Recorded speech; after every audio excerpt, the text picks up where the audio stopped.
بسم اللہ الرحمن الرحیم۔ السلام علیکم ناظرین، قصص معارف القرآن سیریز میں آج ہم بات کریں گے سامری جادوگر کی۔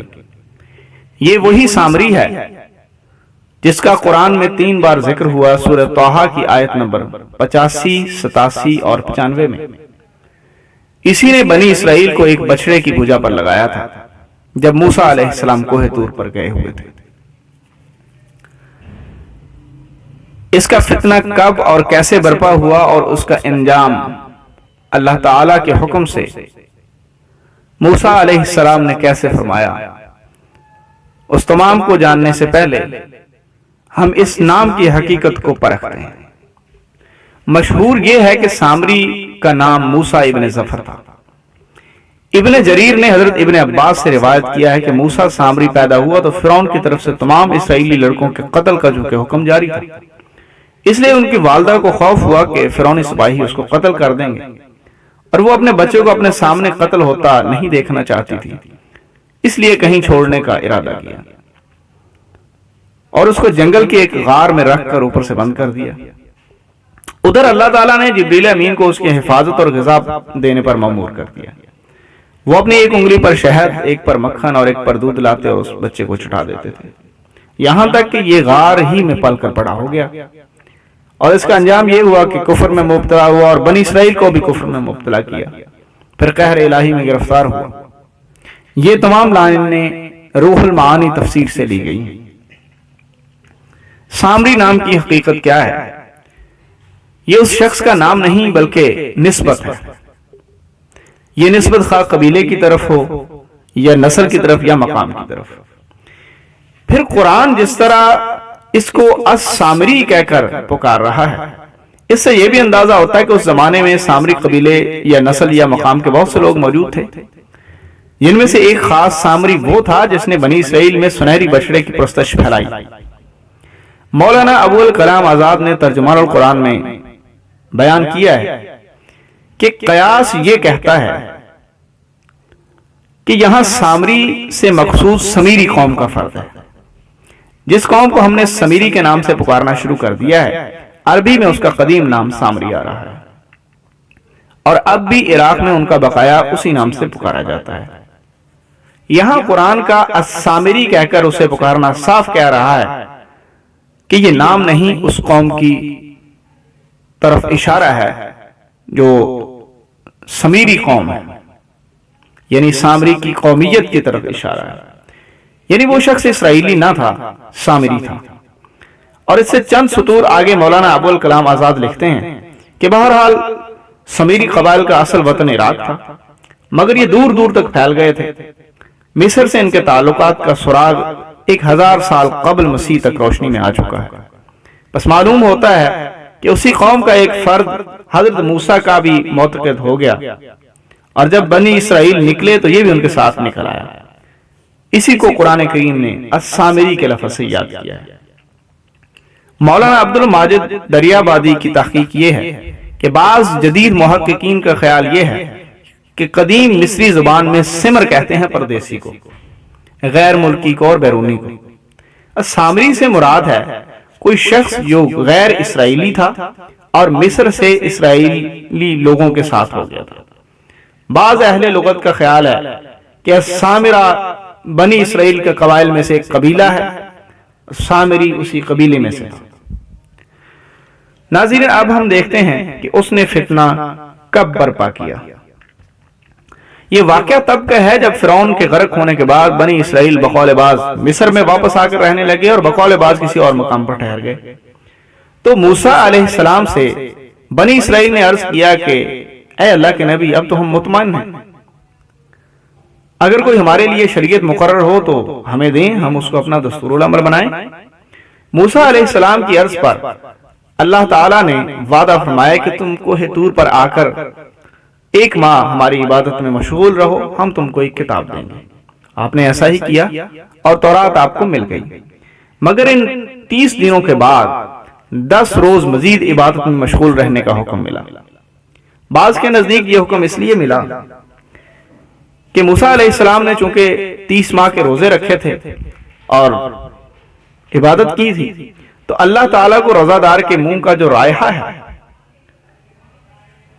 وہ بہت پسند ہے، اس لیے 10 روز مزید روزے رکھنے کا حکم دیا گیا۔ اس طرح یہ 40 روز پورے ہو گئے اور یہ 40 روز موسیٰ علیہ السلام یہاں رہے۔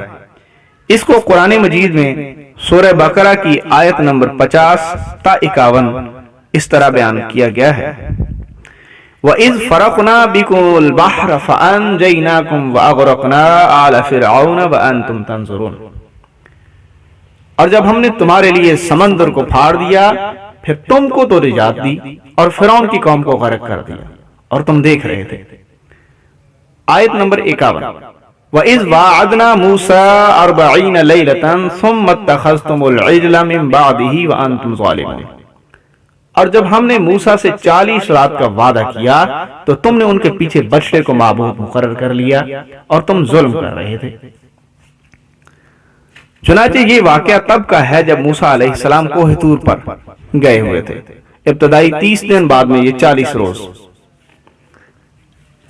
اب دیکھتے ہیں کہ سامری جادوگر نے پیچھے کیا کیا ہے۔ یہ اصل میں لوگوں کے زیورات اس نے جمع کیے، ان زیورات کو ایک بھٹی میں ڈالا۔ یہ چونکہ بہت چالاک تھا، اس نے کوئی کلیہ ایسا لگایا کہ اس میں سے بچڑے کو بنا کے، زیورات کا جو سونا چاندی جو بھی تھی ان میں سے بچڑا بنا کے باہر نکال دیا۔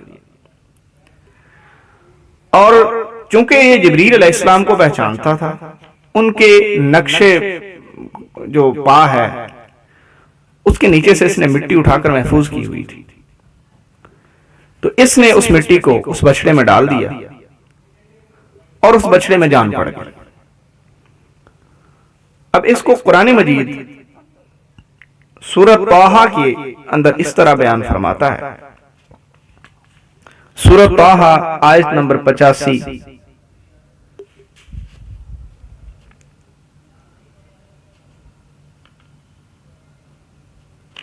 قال فإنا قد فتنا قومك من بعدك وأضلهم السامري۔ اب موسیٰ علیہ السلام کو ادھر خبر ہو گئی، فرمایا کہ ہم نے تمہاری قوم کو تمہارے بعد آزمائش میں ڈال دیا ہے اور سامری نے ان کو بہکا دیا ہے۔ اب سامری نے بہکایا کیسے ہے؟ اس کو قرآن مجید آیت نمبر 87 تا 88 اس طرح بیان فرماتا ہے، قالوا ما اخلفنا موعدك بملكنا ولكننا حملنا اوزارا من زينة القوم فقذفناها فكذلك القى السامري فاخرج لهم عجلا جسدا له خوار فقالوا هذا الهكم واله موسى فنسي۔ وہ کہنے لگے کہ ہم نے اپنے اختیار سے آپ سے وعدہ خلافی نہیں کی، لیکن ہم ان لوگوں کے زیوروں کا بوجھ اٹھائے ہوئے تھے، پھر ہم نے اس کو آگ میں ڈال دیا اور اسی طرح سامری نے ڈال دیا۔ تو اس نے ان کے لیے ایک بچڑا بنا دیا، یعنی ایک بے جان جسم جس میں گائے کی سی آواز آتی تھی۔ تو لوگ کہنے لگے کہ یہی تمہارا معبود ہے اور یہی موسیٰ کا معبود ہے، مگر وہ بھول گئے۔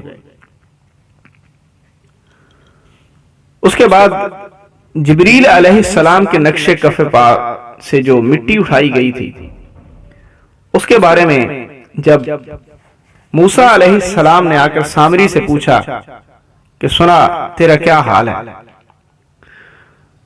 تو اس نے آگے سے کہا، قال بصرت بما لم يبصروا به فقبضت قبضة من اثر الرسول فنبذتها وكذلك سولت لي نفسي۔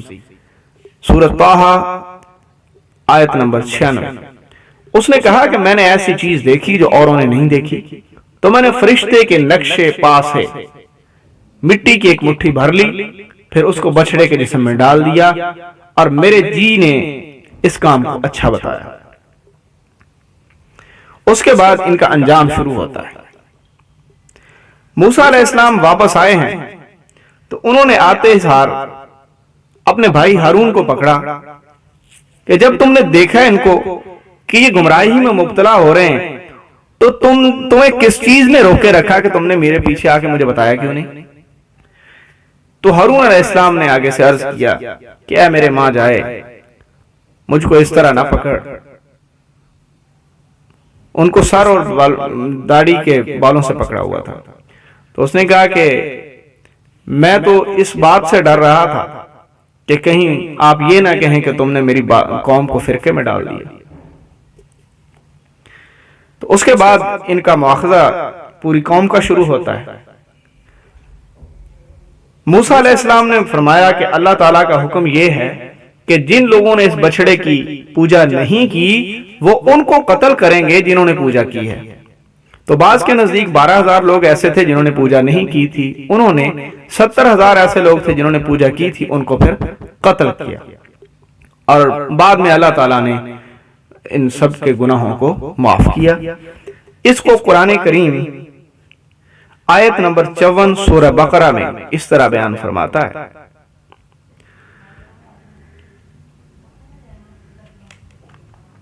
وَإِذْ قَالَ مُوسَىٰ لِقَوْمِهِ يَا قَوْمِ إِنَّكُمْ ظَلَمْتُمْ أَنفُسَكُمْ بِاتِّخَاذِكُمُ الْعِجْلَ فَتُوبُوا إِلَىٰ بَارِئِكُمْ فَاقْتُلُوا أَنفُسَكُمْ ذَٰلِكُمْ خَيْرٌ لَكُمْ عِندَ بَارِئِكُمْ فَتَابَ عَلَيْكُمْ إِنَّهُ هُوَ التَّوَّابُ الرَّحِيمُ۔ اور جب موسیٰ نے اپنی قوم کے لوگوں سے کہا کہ بھائیو، تم نے بچڑے کو معبود ٹھہرانے میں اپنی جانوں پر ظلم کیا ہے، تو اپنے پیدا کرنے والے کے آگے توبہ کرو، پھر اپنوں کو قتل کرو، تمہارے خالق کے نزدیک تمہارے حق میں یہی بہتر ہے، پھر اس نے تمہارا قصور معاف کر دیا، اور وہ بے شک بڑا معاف کرنے والا ہے، مہربان۔ یہ تو لوگوں کا مواخذہ ہوا کہ 12,000 لوگوں نے 70,000 بعض کے نزدیک ان کو قتل کیا، پھر اللہ تعالیٰ نے ان کو معاف کر دیا۔ اب آگے سامری جادوگر کا اور بچڑے کا کیا ہوتا ہے، اس کے لیے سورۃ طٰہٰ آیت نمبر 97، قال فاذهب فإن لك في الحياة أن تقول لا مساس وإن لك موعدا لن تخلفه وانظر إلى إلهك الذي ظلت عليه عاكفا لنحرقنه ثم لننسفنه في اليم نسفا۔ موسیٰ نے کہا جا، تجھ کو زندگی میں یہ سزا ہے کہ کہتا رہے کہ مجھ کو ہاتھ نہ لگانا، اور تیرے لیے ایک اور وعدہ ہے، یعنی عذاب کا، جو تجھ سے ٹل نہ سکے گا، اور جس معبود کی پوجا پر تو جمع ہوا تھا اس کو دیکھ، ہم اسے جلا دیں گے، پھر اس کی راکھ کر کے اڑا کر دریا میں بکھیر دیں گے۔ تو موسیٰ علیہ السلام نے اسی طرح ہی کیا کہ اس سامری جادوگر کے جب قتل کی باری آئی تو اللہ تعالیٰ کی طرف سے حکم ہوا، بعض کے نزدیک یہ ایک سخی آدمی تھا تو اللہ تعالیٰ نے اس کو قتل سے بچا لیا، اگلا عذاب جو ہونا وہ تو ہونا ہی ہے، تو اس کو اپنی موت مرنے کے لیے چھوڑ دیا، اور بچڑے کو موسیٰ علیہ السلام نے توڑ کر جلایا، اور جلانے کے بعد اس کی راکھ دریا میں بہا دی۔ دعا ہے اللہ تعالی ہمیں ان قرآن کے سچے واقعات سے عبرت پکڑنے اور صراط حق پر چلنے کی توفیق عطا فرمائے۔ وما علینا الا البلاغ المبین۔